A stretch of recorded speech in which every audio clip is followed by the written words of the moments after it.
Welcome everybody to this afternoon's session. I'm really pleased to be here. My name is Vicky Gould. Some of you may have already been part of our training in the past. So I did a session a couple of weeks ago on phonics and early reading. So welcome back if you're joining us again. And for those people that haven't joined us before, I really welcome you as well this afternoon. Thank you for taking the time to join us. And it's a pleasure to be here. My name, as I said, is Vicky Gould, and my background is I have been a primary school teacher for around 15 years, predominantly teaching year 6. I was assistant head teacher for a number of years as well. And then in 2015, I became head of a large teacher training organisation here in the Northwest. And from Christmas, December 2020, I then became an educational consultant. And part of my work is to recruit new teachers for Zen Educate and also provide some advisory work for Zen Educate as well. So I'm really pleased to be here. Welcome everybody. And I'm going to hand over now to my colleague Lisa, who's going to introduce herself. Hi Vicky, I have got the pleasure to be the host for this presentation with my lovely colleague Vicky Gould. My name's Lisa Thornley. I'm the SEND and safeguarding consultant for Zen Educate. I suppose my role, previous roles and experiences, they kind of fall into 3 categories really. I'm a qualified drama teacher. I then moved into being a deputy head for inclusion, where I've got a lot of passion for inclusion and SEND. And then I trained to be a drama therapist, which led me to work for approximately 13 years as a children and family practitioner. So working in various educational establishments, but alongside social workers, occupational therapists, and multi-agencies. So I hope that I can contribute quite a lot to today, and I'm really excited to be a part of this. So as you may already know, Zen Educate is a social enterprise and a DFE accredited in providing high quality supply teachers and TAs.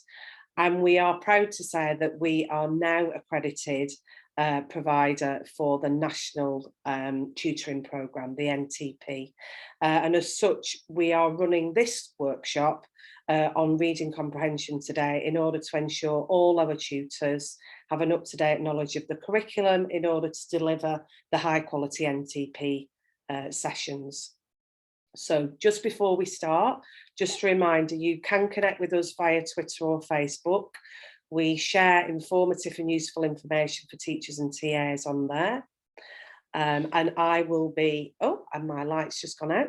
And I'll be directing the questions through our chat box and Q&A. So I will now hand over to Vicky, and thank you very much for joining us. And I hope you get a lot out of this, this presentation. Thank you, Lisa. As I said, this is kind of part 2 of the training, and for those of you who didn't catch the early reading and phonics training, it is actually there on YouTube, free for colleagues to access whenever you please. And this is kind of a follow-on session to look at progression in reading as children become sort of more word efficient. How can we further develop those skills so that our readers are proficient and fluent readers, and not only that, that they actually have a love and desire to want to read, because that is absolutely key for our children. As I said, last time we looked at kind of the mechanics of reading, and this is a build on from that. Here are the learning objectives for you, but one of the things that I always do in my training is to bring it back to why we are here. And we asked ourselves last time, why is reading so important? And I want to just remind colleagues of some of the things that were shared last time about why reading is so important for our children. We know it improves memory and develops critical thinking. We know it improves children's confidence and self-esteem. It is a great way to taking children into new worlds and giving them that escapism and in some cases relaxation. We know, or studies have shown, that it can increase emotional intelligence and allow children to have a range of perspectives. And essentially, lifelong readers bring academic and socio-economic benefits to our society. So it is paramount that whatever year group you are teaching, whether it be small group work or larger groups, whole class, whether you're a teaching assistant, whatever capacity your role is, it's paramount that you understand how to teach reading and the multiple processes and skills and strategies that are involved. And hopefully today you will gain some knowledge around those things. I said this last time, when planning these sessions, it's really quite hard to pitch because we will have colleagues on here who are extremely experienced professionals. And we'll also have trainee teachers and people who are brand new to the profession and people who have never taught reading before. So I go back to, I hope that you enjoy the presentation and that you take something from it, and also that you, at every opportunity, interact when we have discussion points so that it becomes a collaborative learning event. So here are the learning objectives. To develop an understanding of the 5 strands of reading and how they work together. To explore the habits of a proficient reader. To develop an understanding of reading, essential reading comprehension strategies, and to apply that understanding. I was saying to Lisa before, this is a bit of a risk because it would work really well if we were face to face, but we're going to try and do this, colleagues, so that you actually have a practical learning experience so that you can apply your understanding of the comprehension strategies we're going to discuss. And at the end, we're going to discuss how we can actually promote that love of reading and instill that lifelong love of reading in our learners. Thank you all. Okay, so let's strip it all back. And I'm going to ask you colleagues in the chat box, what is reading comprehension? And I will read out some of your thoughts.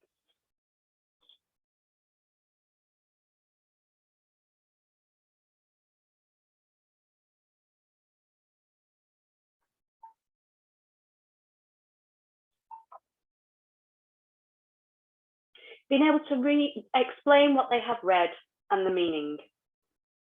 A deeper understanding of a story. Understanding the author's intent. Predict and enjoy a text. Answer questions accurately. The ability to analyse what they have read and understand the context.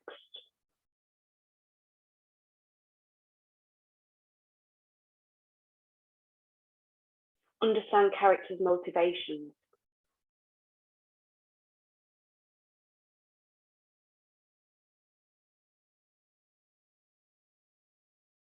The ability to decode text and gain understanding and enjoyment. Being able to relate to personal experience. Thank you for that. To obtain information and summarise.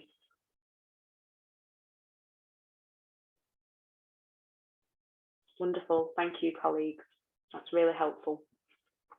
Well, for me, reading comprehension, put simply, is the act of understanding of what a child is reading. It is an intentional, active and interactive process that occurs before, during and after we've read a piece of writing. Okay, so thank you for your thoughts there. Okay, next question. Just a few thoughts. Why is it so important?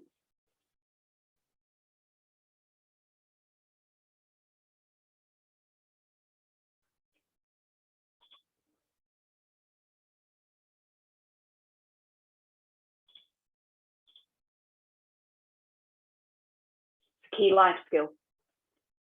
Supports language. being able to function in society, enables independence, escapism.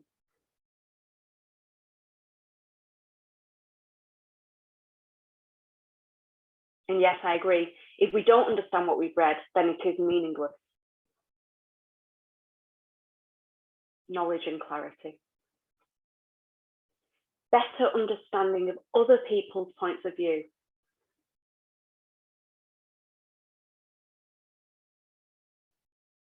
Interlinked with writing.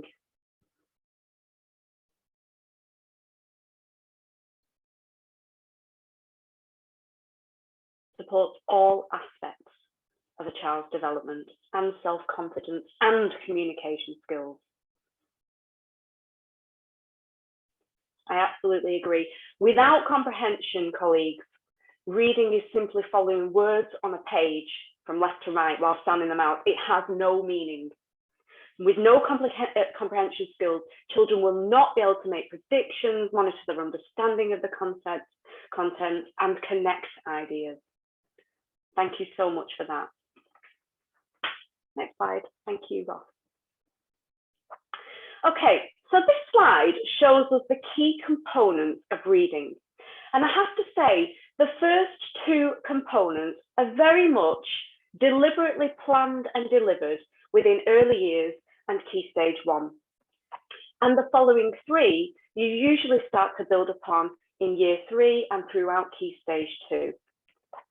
And the reason, colleagues, why I have displayed it within this kind of interconnected image is because all of the strands, the components, work together.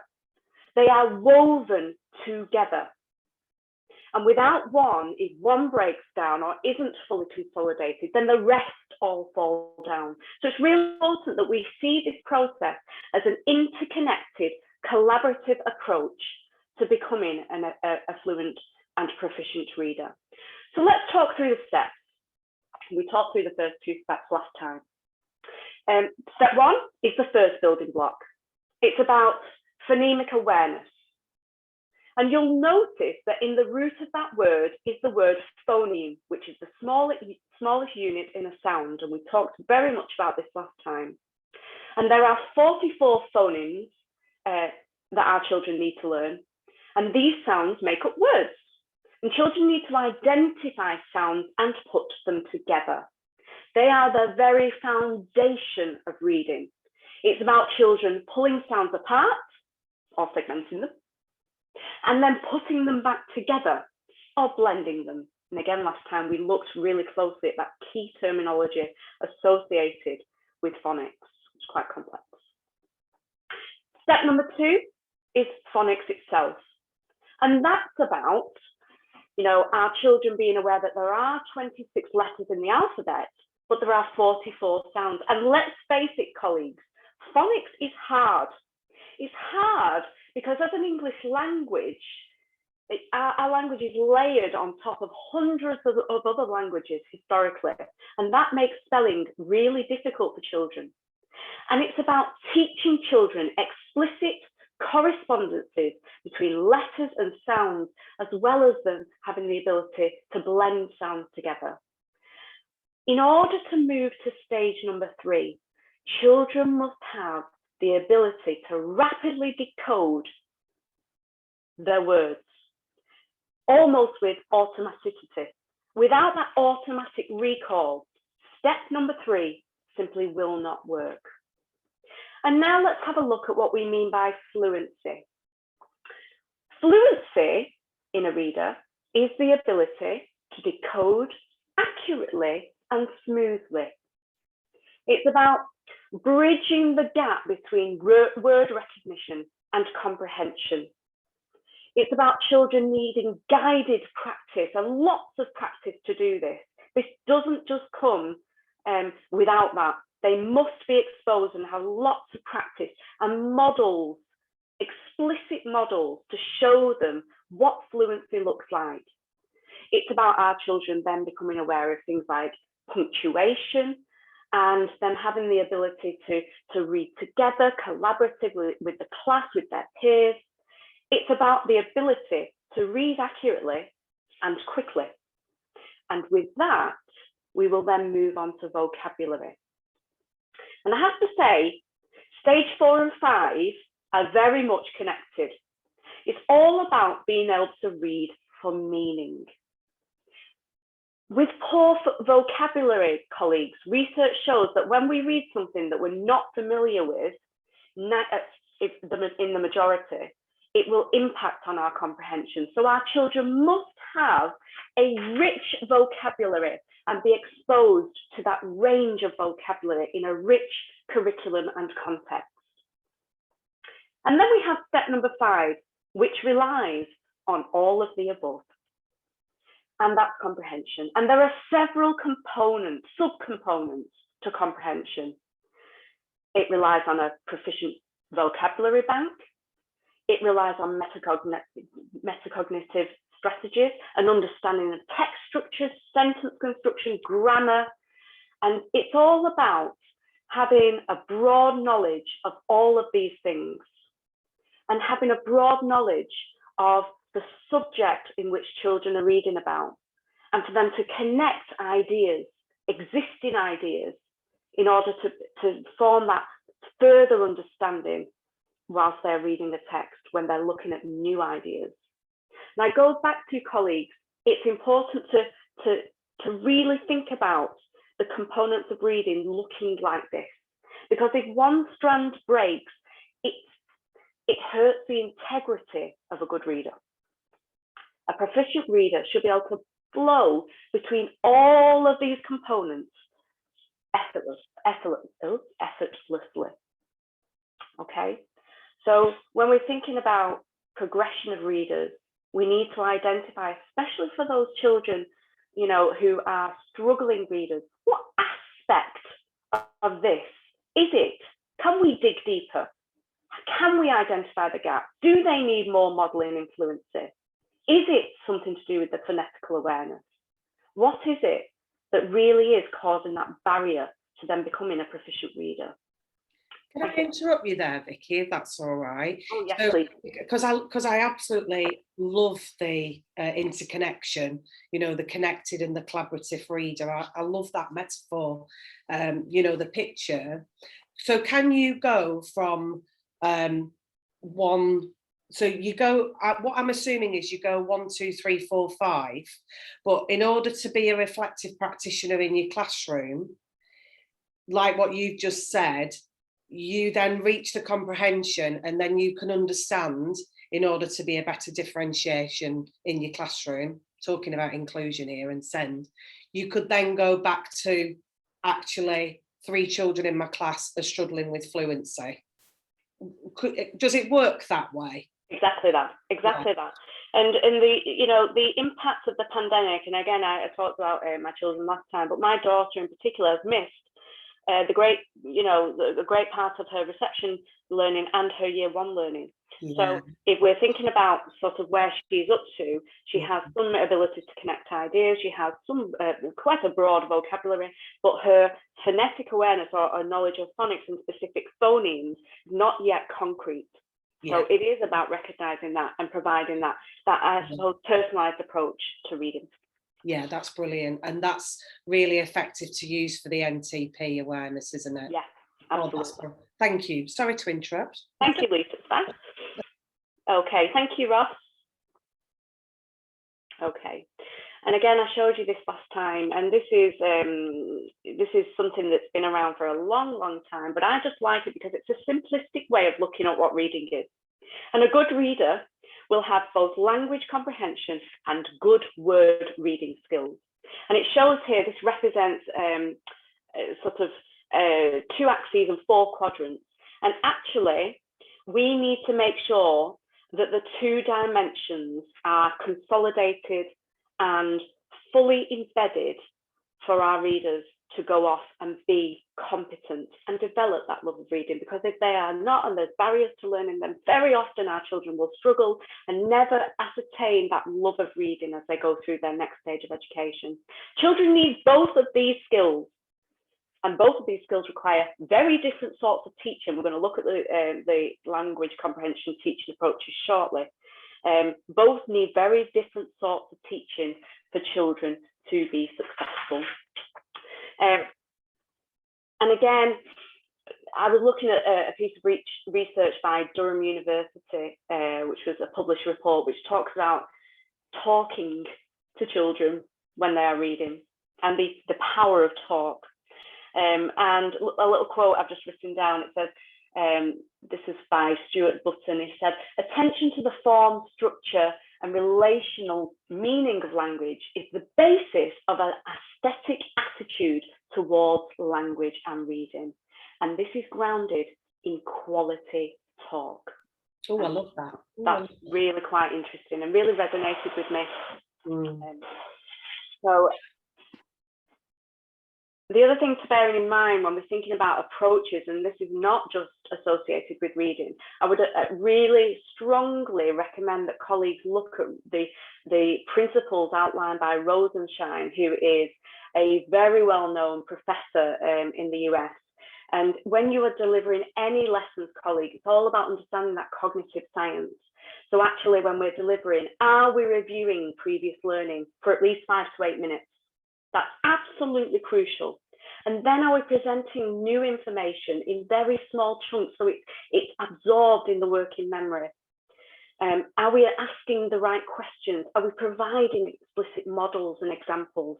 Are we providing systematic and constructive feedback? Are we reviewing that learning to ensure that it has been consolidated? And on top of that, have we developed effective, trusting relationships with our children? Because without relationships, without that human connection, no learning can take place. And let's face it, our children, when schools shut in March 2020, they were isolated for a prolonged period of time, and very often those relationships really got broken up. So it's about, especially if you're going in as a supply teacher or a teaching assistant or a tutor, developing those relationships first and foremost is absolutely key to academic success, motivation and well-being for our children, and that's what they deserve. Thank you, Ross. Right, let me check the time. I've already gone over. Okay, there are 3 stages to reading comprehension, and I'm going to try and demonstrate those through a practical task. And before we read, colleagues, I'm going to pretend like you're children now. I would like you to have a look at this image. Look at the picture. Anybody got any thoughts about the picture?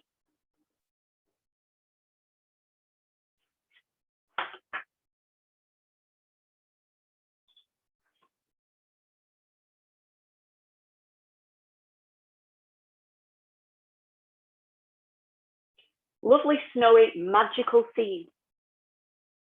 Snow, isolation, cold, love it. Information about the setting. The character looking lonely or lost, a ghostly and cold atmosphere, a winter wonderland. The girl is lost and confused. Wonder what she's looking at, it's quite dark. Fabulous ideas, frightening and calm.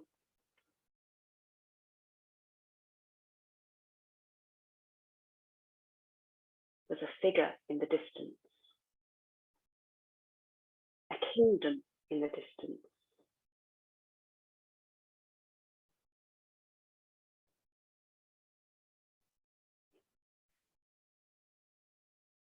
Adventure. Okay, thank you, colleagues. You see, I'm demonstrating exactly what we should do now as educators before the reading occurs. I wonder, do we think it's a fictional book or a non-fiction text?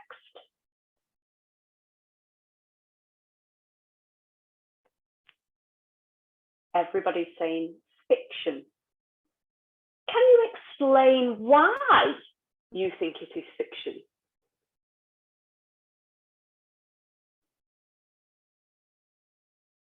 Castle. the title. It's an unnatural setting. Looks like a fairy tale. No obvious labelling, very, very observant there. The colours.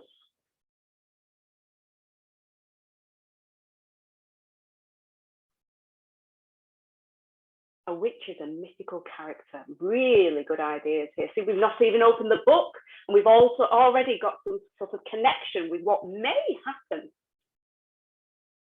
Magical, fantasy.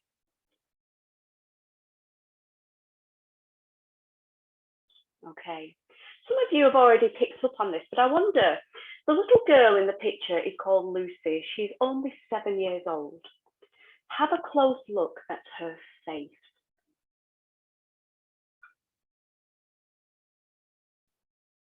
How do you think she's feeling?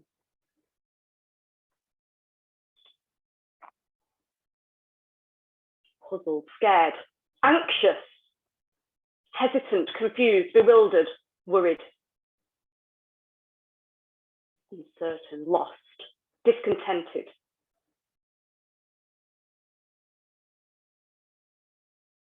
Thank you very much. And then my next question, colleagues. What do you think is going to happen in this story? What are your predictions? We haven't opened the book, we haven't read any of the words, but we're using a variety of different skills to draw on what actually, as readers, we think may happen. Can't be quite sure just yet. She'll try and find a way out. Something sinister. Someone may arrive.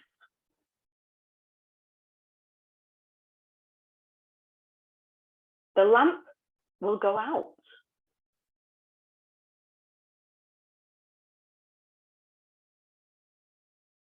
She'll be drawn into a magical new world.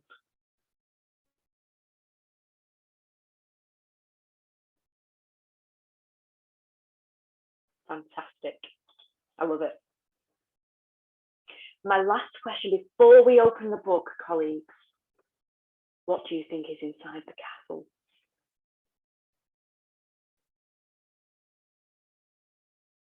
What may lie inside the castle? Somebody scary. A warm open fire. Magic. Royalty.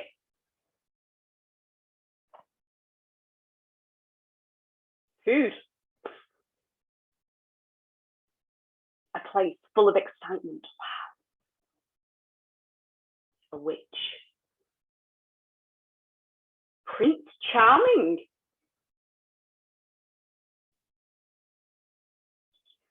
Fantastic.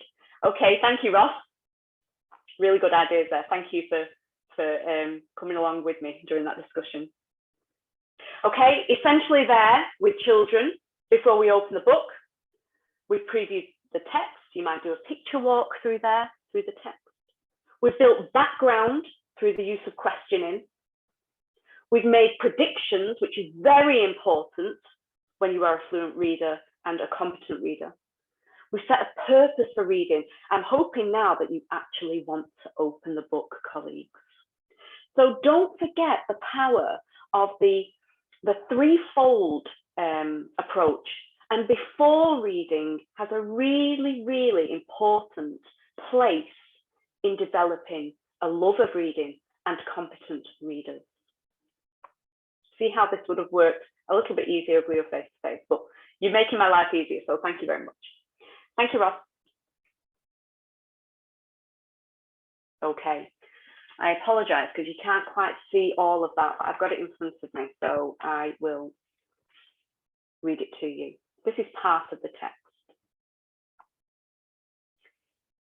Looking into the inside, she saw several coats hanging up, mostly long fur coats.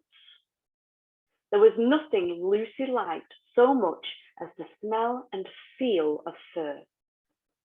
She immediately stepped into the wardrobe and got in amongst the coats and rubbed her face against them, leaving the door open, of course, because she knew that it would be very foolish to shut oneself into any wardrobe. Soon, she went further in and found that there was a second row of coats hanging up behind the first one. It was almost quite dark in there, and she kept her arms stretched out in front of her so as to not bump her face into the back of the wardrobe. She took a step further in, then 2 or 3 steps always, expecting to feel woodwork against the tips of her fingers, but she could not feel it. This must be a simply enormous wardrobe, thought Lucy, going still further in and pushing the soft folds of coats aside to make room for her. Then she noticed that there was something crunching under her feet. I wonder, is that more mothballs, she thought, stooping down to feel it with her hand. But instead of feeling the hard, smooth wood of the floor, she felt something soft and powdery and extremely cold. This is very strange, she said, and went on a step or 2 further.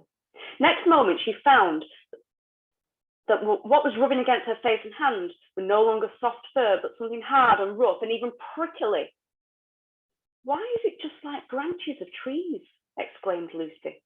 And then she saw that there was a light ahead of her, not a few inches away where the back of the wardrobe ought to have been, but a long way off. Something cold and soft was falling on her.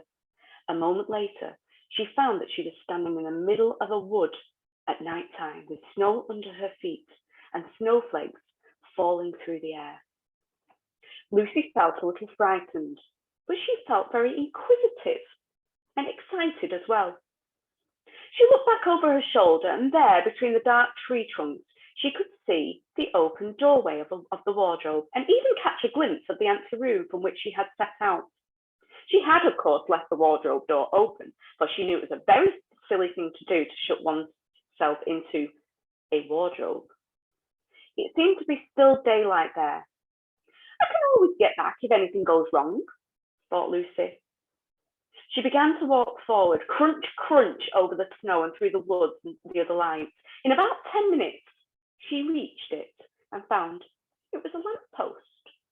As she stood looking at it, wondering why there was a lamppost in the middle of a wood and wondering what to do next, she heard pitter-patter of feet coming towards her. And soon after that, a very strange person stepped out from amongst the trees into the light of the lamppost. Okay, I'm going to demonstrate now through my questioning some of the key strategies and skills that we may use, colleagues, during the reading period with a strategic reader. Can I ask you, whilst I was reading that, what did you see and what did you hear? You were the character, what kinds of sounds would you hear?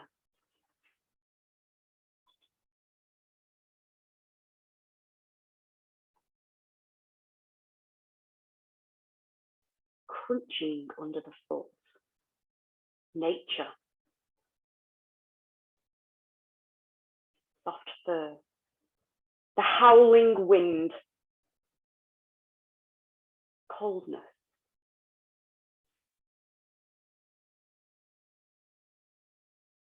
weeping trees, the smell of pine trees, pitter-patter of feet.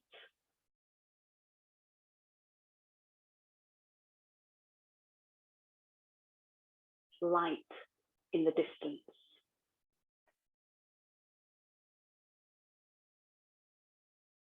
And it might be, colleagues, at this point, we could get our children to actually draw an image.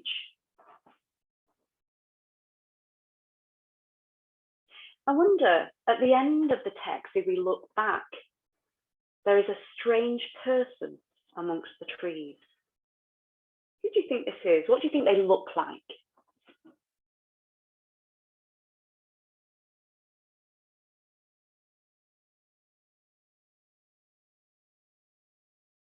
A creature, a strange creature, a foreign creature, an animal.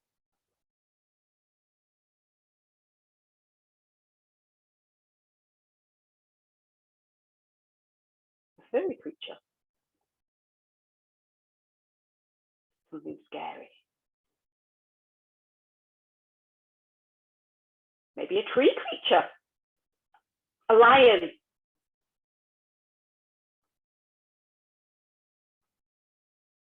Okay, thank you. And this is a bit of a personal question now, but I wonder, have you ever been in, obviously not in a magical fantasy world, but have you ever felt how we predicted Lucy's feeling? You know, she's feeling scared and confused and anxious. Just think about that. Think about a time when you felt like that. How did you react? How did you cope? What were your feelings? Keep those thoughts to yourself, colleagues.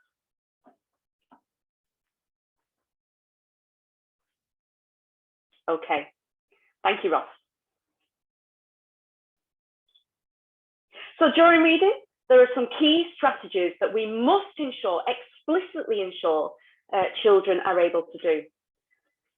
They are able to visualize, paint that picture in your mind.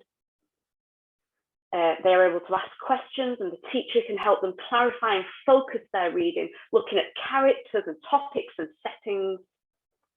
They're able to make inferences. What that means is basically you're using what you've read in the text and you are making conclusions and interpretations about what's been read. That children are making predictions, that they are retelling and clarifying and able to communicate. That develops comprehension skills. They are able to determine what's important in the text and what is not. They're able to make connections with their own life experiences. And they're able to synthesize. In other words, combine new information with existing knowledge of their own experiences to gain new insights. All very important during the reading process. Thank you, Ross. And of course, the third component to a proficient reader, and again, we must go through all of these motions, all of these sort of components, the threefold, all of the time throughout our reading comprehension lessons. And that's the after reading process. You know, ask children to summarize what they've read. What do you remember about the text? You know, evaluate their ideas about what they've read. What was the author's aim? Did you like the way it was written? Could you make any further improvements? Could you possibly write the next paragraph? And reflect and recap. So actually, did the children enjoy the story? Did they, and why? What vocab did they enjoy? Did they find any new vocabulary? It's important that children are able to reflect and given that opportunity to reflect on what they have read. Thank you, Ross. So key strategies: prediction, visualization, connection, questioning, clarifying, and evaluating colleagues. Thank you, Ross. Okay. And as I said, we really must continue to rehearse these strategies time and time and time again to make sure that that interconnectedness that we talked about at the beginning, particularly stages 4 and 5, are consolidated, and then our children will fly and become fluent, happy, and hopefully lifelong readers. We must be a role model. We must plan effective questions, deliberate questions. We must encourage parental involvement in this. Countless research shows the benefits of parents being involved. We must expose our children to high quality and a range of texts. And essentially, we must raise the profile of reading in our schools. I'm now going to show you a video that summarizes all of the strategies we've just talked about. But before I do, anything to add there? I think just, I mean, obviously from my point of view, I'm not primary trained, I'm secondary, but I'm a parent now of 2 adult children, and I'm a drama teacher. And my daughter was a very good reader. So by the time she was 4, she's 28 now, so they judged it very differently. But by the time she was 4, I was told that she had a reading age of a 7-year-old. Now, by the time my son was 5, he had a reading age of 4. That's what I was told. And I remember going home and thinking, how can I support this? How can I facilitate this as a parent? And what I did was I developed, which I know is a strategy that everybody can use, and it's called the Reader's Theatre. So a little bit like you described at the very beginning about setting the scene, what I used to do was because my daughter learned very differently, so she learned the way of, following the line, using that. My son, no. We had to talk about it, express it, dress up, everything. And now actually he reads more than she does, and he's 20 and she's 28. So I think all I want to add as well is what you've just said. As a trained children and family practitioner myself, it's really important to get the parents on board. And working in the Northwest with families who quite often say to me, well, I didn't like reading, I don't like school, to do something full of expression and with lots of sensory things, and using the toys at home or the costumes at home or outside in the park, that works wonders. So I think for me, that's what this has sort of brought up for me when you've just been talking about that. And also the purpose pie, so persuade, inform and entertain. So I used to say to my kids as they got older, right, persuade me that I'm going to read this book, inform me about something in that book that excited you, and entertain me about it, and actually I used to do all that in my classroom anyway. But I think it's just stuff like that looking at your presentation and now actually seeing you do it live, that's kind of that's what I wanted to contribute to that section. So I hope that helps our colleagues as well, Vicky. Thank you so much, Lisa. Much appreciated. Okay, we're going to try and have a look at a video that I hope really summarises all of what we've just discussed. Over to you, Ross. Thank you. Reading comprehension strategies. Reading comprehension strategies are plans or steps that good readers use to understand what they are reading. These strategies come more naturally for some readers than others, but every student can benefit from consciously practicing these strategies when reading during tutoring. There are many strategies readers use when understanding text.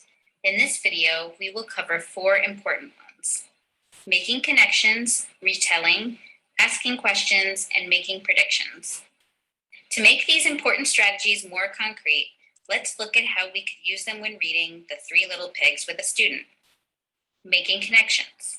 When good readers make connections, they hook new information from a text to information they already know. When this happens, learning and understanding take place. When you are working with an emerging reader, you can ask them specific questions throughout the book to help them make these connections. Eventually, they will learn to do this automatically. Readers can make connections in 3 different ways. Text to self. How would you feel if the wolf was trying to get in your house? Has something like this ever happened in your life? Are you like any of the characters in The 3 Little Pigs? Text to text. Have you ever read another book with pictures like these? Have you ever read another book about pigs? Does the wolf remind you of any other characters from a different story? Text to world. Have you ever heard of anything like this happening in real life? Have you ever seen someone do this? Have you ever been to a house made of straw, wood, or bricks? At first, it may seem unnatural to interrupt a reader to ask these questions. However, you will quickly see how periodically prompting readers with questions will increase reading comprehension. Use your best judgment to know how often to ask questions while a student is reading. Retelling. Retelling occurs when a reader can describe the important parts of a story in his own words. Different students may retell the same story in different ways, and this is fine, as long as the reader can identify the main idea and key events in a story. You can help a young reader retell a story by asking questions like, what was the most important thing that happened in the story? Did this story teach us a lesson? What happened next? And after that? Having the student draw a picture of the main events of a story in the correct order is another way to promote this strategy. Listening to a reader retell a story will allow you to quickly assess for understanding of the text. Asking questions. Good readers ask lots of questions while they are reading. Sometimes the questions come up because they don't understand something mentioned in the story. Sometimes a question occurs because a trigger in the book piques a reader's curiosity. When reading with a student, it is a good idea to encourage the student to write down any questions that occur in a journal or reader's notebook. Some examples of questions may be things like, I wonder why the wolf wanted to get into the pigs' houses. Why did some of the pigs buy straw and wood instead of bricks? What does the word huffed mean? Asking questions while reading promotes reading comprehension because it gives a purpose for reading the book and it can make reading much more interesting. Making predictions. Making predictions about what will happen next in a story can help keep readers interested in the text. It can be fun to check their predictions as the text unfolds. You can help a reader make predictions by asking questions like, is this story fiction or nonfiction, real or pretend for very young students? What do you think will happen next? Do you think the wolf will be a good guy or a bad guy in the end? It can be fun for you and your student to jot down your predictions in a journal. At the end, you can check to see if your predictions were correct. Predicting what will happen next evaluates a student's ability to understand clues from the text to draw conclusions. When most of a student's predictions are correct, or at least reasonable, you know that the reader understands the text. Reading comprehension can be very tricky for struggling readers. However, being deliberate about using these reading strategies can increase both reading comprehension and overall enjoyment of reading. The more a student practices, the more she will be able to use these strategies automatically, almost without thinking about them. This will, in turn, lead to a better understanding of all school subjects and areas of study. Happy reading!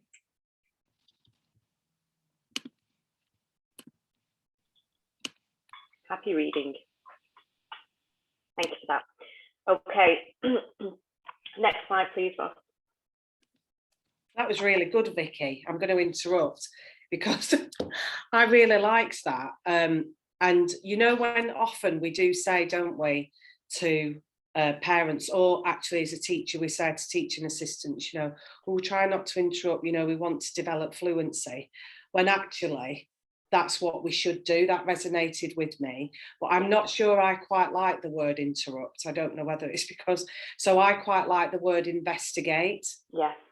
So, you know, at that point, I think it's really nice to tell the pupil, shall we investigate that? And the question journal is really good. And that's a really good transition tool from school to home.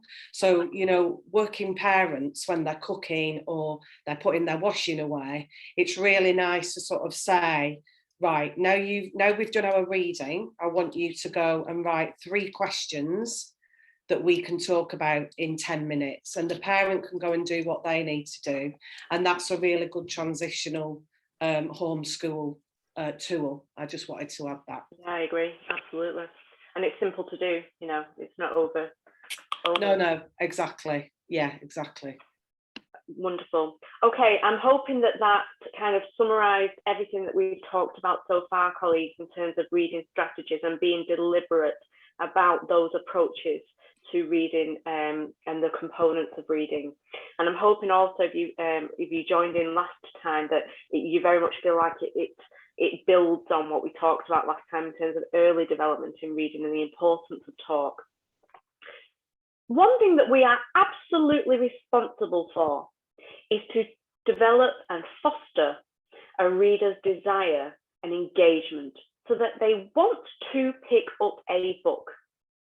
And my question to you, colleagues, before we have a look at Michael Rosen's short clip about reading for pleasure, how do we do that? How do we promote that love of reading? Any ideas?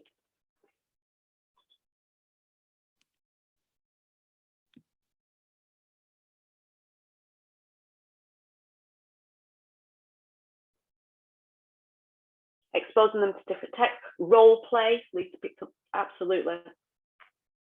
Following their interests. Allowing them to choose books, having guest readers. Hot seating. Having a relaxed atmosphere, absolutely imperative. modelling enjoying reading. I always used to say to my trainee teachers when we were talking about reading, actually, what are you reading at the moment? Why are you reading it? Are you enjoying it? What made you choose it? So actually being an active reader ourselves, being that role model.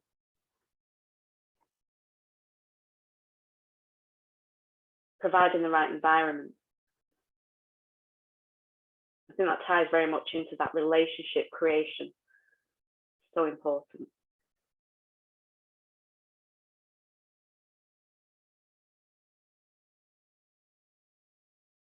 Using visual prompts, really good ideas.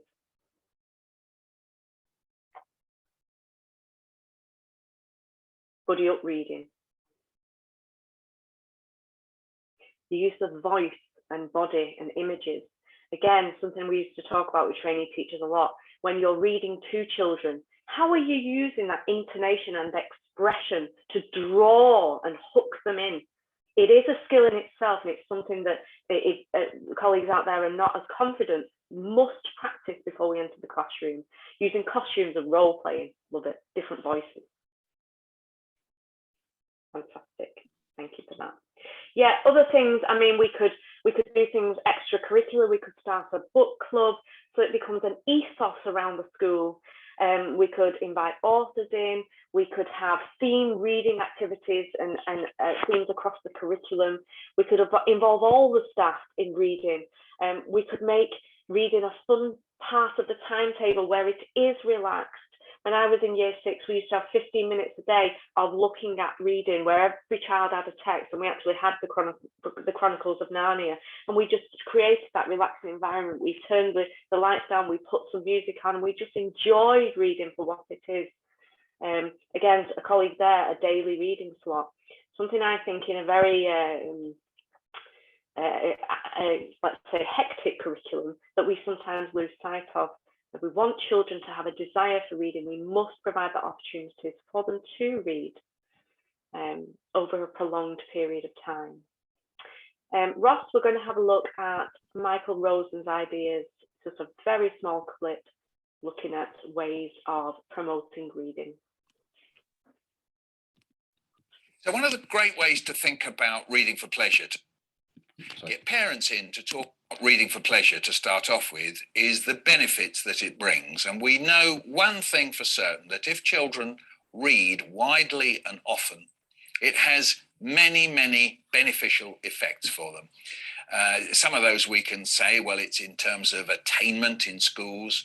Some of it might be in terms of how they learn empathy, how they learn to extract meaning from what we call texts, in other words, from books or from other kinds of texts like poems or plays and so on. And we know that when children read widely and often across the genres, so not only storybooks, not only, say, graphic novels, but also some non-fiction, when they read like that, it gives them this huge repertoire, that's the word that's useful to use, a huge repertoire of almost unspoken knowledge that comes from these books. And one of the reasons why is because they learn by reading for pleasure the power of interpretation. So you have to make books available, you have to give time for choosing, you have to encourage private silent reading so people find the benefit of doing that.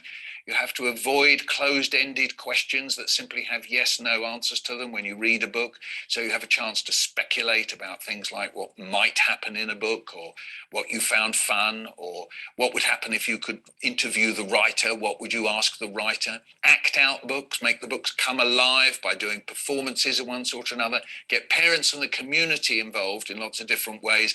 Maybe put book reviews on a school blog, on the school bulletin, get people recommending books to each other, get parents in to talk about maybe the books that they liked as a child, regular trips to the local library if you're still lucky enough to have one, regular trips to the school library, modernize the school library. So it's a whole school policy, whole school community policy, and ideally find ways to hook up with other reading for pleasure schools.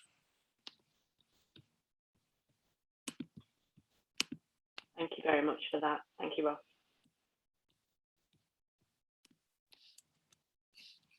Okay, So this is the end of my presentation. Before I hand it over to questions, I do want to just point out there is a resource pack that you should have received that I put together before the presentation. If you haven't already received it, it will come your way. It will include the PowerPoint, and this will also be recorded and put on YouTube probably by the end of the week. I've also put together, there's 2 reading assessment grids for you, which really, they're really easy to use. I'm always looking for simple ways that actually can be popped into the classroom and can be really useful. And one of the reading assessments shows progression across the year groups and phases, so word level and comprehension combined. And the other is just a little bit of a ticky sheet so that you can identify any particular gaps in learning and sort of strengths of readers and, as I said, any misconceptions that they have. So really good tools there, practical tools that you can use. I've also put in there a research document from the Education Endowment Foundation that looks at key findings of how to effectively cater for children from disadvantaged backgrounds, that give you some really nice practical strategies, and which is also underpinned through theory and research there for you. I've also put in there a Year 6 SAT paper for reading, because I'm a Year 6 teacher. And that's really, if you want to have a go, then that's absolutely fine. But it's really to demonstrate the high expectations that where we need our children to be by the end of Key Stage 2. So there is the reading booklet there and an answer booklet and a marking booklet if you would like to have a go. It really does demonstrate, you know, where our children need to be by the end of their journey in the primary school phase. You know, that stamina for reading is so important by the end of Year 6. So I'm hoping that those resources get to you and that you find them useful as you go into your classrooms and deliver reading to your children. And this is just the last slide to say there's lots of reasons, hundreds of reasons why children should read. I'm not going to read them out for you. They're a bit blurry, but you can catch up afterwards. I just thought it was a nice way to end the session. Okay, any questions? Lisa, have you found any? Unmute.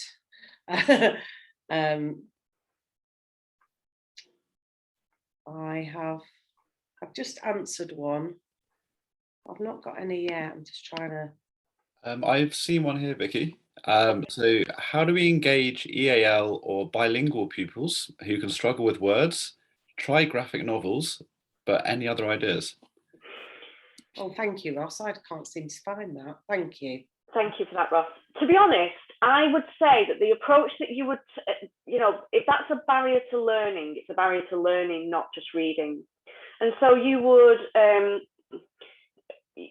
use specific strategies such as visual resources and cues. You would think about where the child is situated within the classroom. Are they close enough to you? Are they with a child that is a good role model to them? Could you perhaps embrace their language and their culture and sort of provide that dual language text for them? It is about developing those relationships and building that confidence, and also celebrating difference and diversity and creating that environment which reduces stress and anxiety for that child. It's about visual cues. It's about unpicking within the interconnectedness whereabouts that child is. And actually that child could be very capable in their mother tongue, in their own language.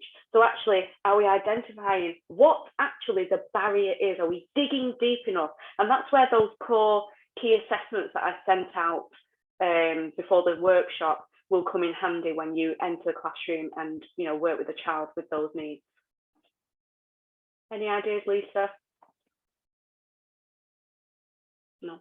Thank you. Mute again, sorry about that. No, not at all. I think that's you know, I mean, I am a very much because of my roots in being a drama teacher, I'm very much about you know, visualization, sensory tools, and also, you know, involving the parents. But I would agree with you. I think that is more about a barrier rather than reading per se.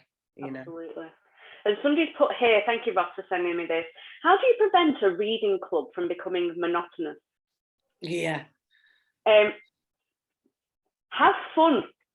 Be that person who dresses up. You know, when I was working with trainees a couple of years ago, we were looking at a book with a witch in, and I walked in the room with a witch's hat on. Yeah. You know, and it's like, it's those small props, small visuals that really do hook children in. So it's about using props, using drama techniques, bringing the reading alive, and thinking about whereabouts they are in the school. Could you change the environment? Could they go and sit outside and sit in a circle and read? You know, how are we bringing it so that children are reading a range of texts and quality texts at that? And how are we bringing that alive through our creative teaching strategies, which, to be honest, could apply across the curriculum? Yeah, correct. I mean, I love readers' theatre, props, music, sensory, but also it is about asking the children. It's not being worried about saying to a child, how can we improve this book club for you? And actually they might say, you know, next week, miss, can we dress up? So, you know, I think it is about asking. It's also about asking them, you know. Yeah. And sometimes food. if a book club is at, you know, after school, you know yourself, if you're a bit hungry, you know, it might be just sort of having a few snacks that are allowed, you know. I think sometimes we overthink and we don't simplify it. And if you think about what you like when you're reading a book, you know, a piece of toast or cheese crackers, you know, your feet up, you know, it's that type of environment that I think relationships, environment, all those types of approaches, I think are a really good way to look at a book club. Absolutely. And I'm just conscious of time, Ross, so I'm going to just answer one more question, if that's okay. Somebody's put here, and I'm choosing this because I can relate. So my son is suffering from speech delay. How can reading help him when he's talking, and what sorts of books are good for his situation? So again, without going into too much personal detail, my son is 8 years old, and he has severe autism and complex learning difficulties. So he can't read. He can recognize initial sounds, but he cannot read. And he's in year 4. He has a full-time one-to-one. He's in a mainstream school, and by secondary, he will be in a special school. So the one thing I do as a mum is to strip it back, I find out his interests. So my son is obsessed with cars and transport, and we use picture books. We take the words out. There are no words in the book, because that's something that makes his anxiety increase. And we use picture books and images just to point to the red truck and talk about, is it going to go fast? Where do you think it's going to go? And we use that as a basis. So strip it right back, remove the pressure from the child. And I know from first-hand experience, it can be very frustrating and very difficult, but actually find the interest out, strip it right back to being simplistic and at their level. Don't put pressure on, and let them learn at their own pace. Anything to add, Lisa? No, I mean, you know, thank you very much for sharing that, Vicky. I often think that when we are, you know, transparent with our own sort of struggles, that enables us to be more genuine with our responses. Again, I think that just goes back to sometimes we overthink, but I will absolutely concur with what you said. It's about relationships, isn't it? It's about relationships with the child, the pupil, and it's about relationships with the parent carers. Yeah. You know, so I should imagine that what you do at home also you allow that to go into school and vice versa. Yeah. It's a transactional relationship, isn't it, about what you can do for your son that then will help him back in school. You know, so yeah, thank you for sharing that. Because I'm sure there's one, and that's why I shared, you know, with my son. you benchmark them against another child all the time. You don't mean to, but subconsciously, I'm afraid we do. And I had to think out of the box, and it's very good that we share things. So thank you. Yeah, you're very welcome. Okay, thank you so much, colleagues. I said this last time, you are, honestly, it's been a really I've really enjoyed it, and the reason why is because everybody has been so professional, open, and contributing to key discussions there, which is absolutely fantastic. Massive believer in this profession, collaboration and partnership is absolutely key. So thank you so much for that. I'm going to leave you with: children only get one shot at education, and children don't learn from people they don't like. I always come back to those two quotes. Remember that when we're entering our classrooms. And all that's left to say is thank you so much. I'm sorry we ran over time just for a few minutes. I hope you have a lovely evening, and I hope you can join us again we've got a few workshops coming up, and I hope you can join us for that. Thank you again, colleagues. Thank you, colleagues. Best wishes from Zen Educate. Have a lovely evening. Thank you, Vicky. As always, you are a superstar. Thank you. Thanks so much, Lisa. Thank you, Rob. Thank you, Lisa. And thank you, colleagues. Take care. Thank you. Take care. Bye.